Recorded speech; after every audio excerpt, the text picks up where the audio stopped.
सभी साथियों का स्वागत है। हमारे देशभक्त क्रांतिकारी हमें इनके जैसा बनना है में हम देशभक्तों के बारे में पढ़ रहे हैं। आज हम जिस देशभक्त के बारे में पढ़ने वाले हैं वो हैं सेनापति बापट। एक ऐसे क्रांतिकारी जो पेरिस से बम बनाने की विधि सीखकर 1908 में बम मैनुअल के साथ भारत वापस लौटे और उसे पूरे देश के क्रांतिकारियों में गुप्त रूप से बांटने का काम किया। उन्होंने अपनी मैकेनिकल इंजीनियरिंग की डिग्री का इस्तेमाल अंग्रेज़ों की नौकरी करने के लिए नहीं बल्कि भारत के क्रांतिकारियों को बम बनाना सिखाने के लिए किया। उसके बाद भारत के क्रांतिकारियों ने अंग्रेजी हुकूमत के ऊपर इतने बम बरसाने शुरू किए कि उनकी नींद उड़ गई। ये सेनापति बापट के नाम से मशहूर हुए। पांडुरंग महादेव बापट भारतीय स्वतंत्रता संग्राम की एक बेहद ज़रूरी कड़ी थे। 1921 में हुए मूलसी सत्याग्रह का नेतृत्व करने के कारण उन्हें सेनापति के नाम से जाने जाने लगा।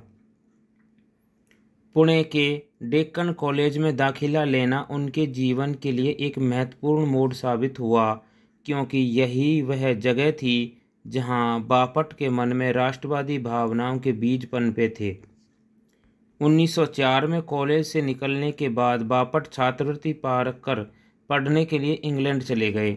वहां उन्होंने क्रांतिकारी गतिविधियों में शामिल होना शुरू कर दिया। एक बार भारत में ब्रिटिश शासन के खिलाफ दिए गए उत्तेजक भाषण के कारण ब्रिटिश सरकार के हस्तक्षेप के बाद बापट की छात्रवृत्ति रोक दी गई, तो वे पेरिस चले गए और बम बनाना सीखने लगे। भारत लौटने के बाद उन्होंने युवा क्रांतिकारियों को बम बनाना सिखाया और दादा भाई नौरोजी द्वारा लिखित पॉवर्टी इन इंडिया के माध्यम से देश के लोगों को ब्रिटिश सरकार द्वारा भारतीय अर्थव्यवस्था के हो रहे शोषण से अवगत कराया। सेनापति बापट ने देश में लोगों को जागरूक कर विदेशी वस्तुओं के बहिष्कार के लिए भी आंदोलन चलाया।